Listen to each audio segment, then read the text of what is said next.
15 থেকে 16 বছর ধরে গাজীপুরে আমার যাতায়াত। তবে এতদিন থাকা সত্ত্বেও গাজীপুরের নুহাশপল্লী আমার ঘুরে দেখা হয়নি। তাই এবার ভেবেছিলাম এবার নুহাশপল্লীটা অবশ্যই ঘুরে দেখব। হ্যালো এভরিওয়ান, আমি নিপা চলে আসলাম নতুন আর একটা ভিডিও নিয়ে। তো আজকে আমরা সবাই রেডি হয়ে গেছি। এইদিকে অরণিও রেডি হয়ে দৌড়াদৌড়ি করতেছে। বাহিরে যাওয়ার কথা শুনলে অরণির মন আর স্থির থাকে না, সে দৌড়াদৌড়ি ঝাপটাঝাপটি শুরু করে দেয়, কখন যাবে কখন। এরপরে আমরা রওনা দিয়ে দিলাম, আর রওনা দিয়ে গন্তব্যে পৌঁছে শুনলাম যে ওটা বন্ধ হয়ে গেছে, কারণ ওইটা নির্দিষ্ট সময়ের পর খোলা থাকে, নির্দিষ্ট সময় পর ওটা বন্ধ হয়ে যায়। আর এটা আমরা জানতাম না, ভাগ্যটা খুব খারাপ। তারপর আমাদের পরিকল্পনাটা আমরা ঘুরে নিলাম। এখন আমরা যাব একটা রেস্টুরেন্টে, কারণ ঘুরতে যখন বের হয়েছি ঘোরা হলো না, তাই বলে খাওয়া তো মিস দেওয়া যায় না। গাজীপুরে আসা আমাদের প্রায় অনেক দিনই হয়েছে, আর এই রাস্তাটা দিয়েই আমরা যাতায়াত করি।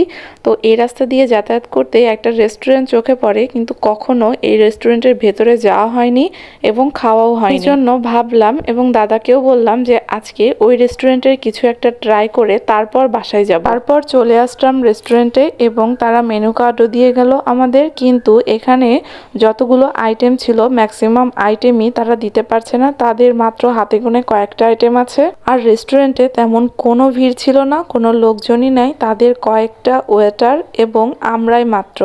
আমার এটা দেখে আর একটু কেমন যেন লাগলো যে এত বড় একটা রেস্টুরেন্ট কিন্তু তেমন কোনো কাস্টমারই নাই। যেহেতু অরণি কয়েকদিন ধরেই স্যুপের বায়না ধরেছিল, এই জন্য আমি স্যুপ আর অন্থনি অর্ডার করলাম, আর এইটাই আমার কাছে মনে হলো এটা খাওয়াই বেটার হবে। এই রেস্টুরেন্টটাতে যখন আসার কথা বলছিলাম তখন কিন্তু আমার দাদা মানা করলো যে এইটা খুব বেশি একটা ভালো হবে না, আরও নতুন নতুন অনেক রেস্টুরেন্ট, অনেক ভালো ভালো হোটেল হয়েছে, সেগুলোতে খেলেই হয়তো বা বেটার হতো।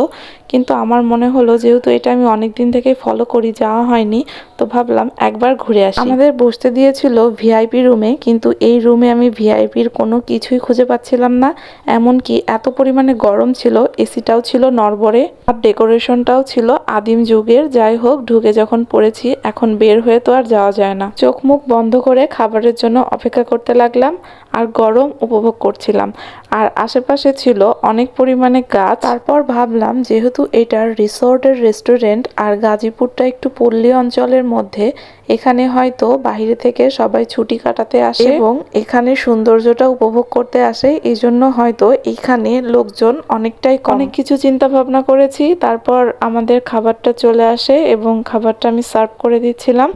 এখানে আমরা ছিলাম মাত্র 3 জন, আমি, আমার মেয়ে এবং আমার বড় দাদা। তো তারপরে খাবারটা মোটামুটি ভালো ছিল, এভারেজ। একেতেই ছিল প্রচণ্ড পরিমাণে গরম, তারপরে গরম গরম স্যুপ। চিন্তা করেন আমার চিন্তা ভাবনাটা কত প্রখর। গরম তো কি হয়েছে, যেটা খেতে ইচ্ছা হবে সেটাই খেতে হবে, বাঁচবো আর কয়দিন। তো এই ছিল আমার ভিডিওটা কেমন লাগলো অবশ্যই জানাবেন। Thank you for watching, tata, bye by.